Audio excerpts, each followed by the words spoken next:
Kapan Presiden Jokowi akan kirim surat ke DPR soal nama Panglima TNI yang baru? Masa bakti Panglima TNI Jenderal Andika Perkasa akan segera berakhir pada 31 Desember 2022. Andika Perkasa diketahui akan memasuki masa pensiun pada 1 Januari 2023 mendatang. Namun di ujung masa jabatan Jenderal Andika Perkasa belum ada tanda-tanda sosok yang akan menggantikan posisi Panglima TNI. Kini muncul desakan dari Komisi 1 DPR RI soal nama yang akan menggantikan posisi Andika Perkasa di pucuk pimpinan di TNI tersebut. Pasalnya hingga kini pemerintah melalui Presiden Joko Widodo belum bersurat ke DPR atau mengirimkan surat Presiden Surprise soal nama yang akan menggantikan Andika Perkasa.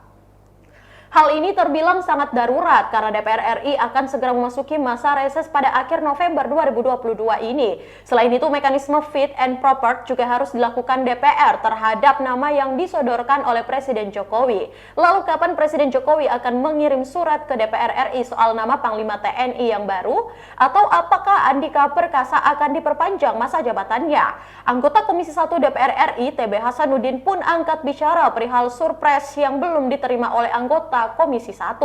Pihaknya pun mengatakan sudah melapor hal itu kepada Wakil Ketua DPR RI, Lodewijk F. Paulus, dan Sekretariat DPR agar mendorong Sekretariat Kabinet segera bersurat ke DPR.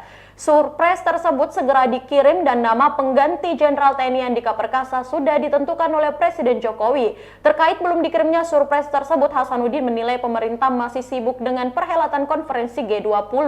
Untuk itulah Komisi 1 DPR, dikatakan Hasanuddin, perlu untuk mengingatkan pemerintah soal surprise tersebut. Baik Tribuners, itulah berita Hot News hari ini. Saksikan berita Hot News lainnya hanya di kanal YouTube dan Facebook Tribun Timur. Terima kasih sudah nonton. Jangan lupa like, subscribe, dan share ya.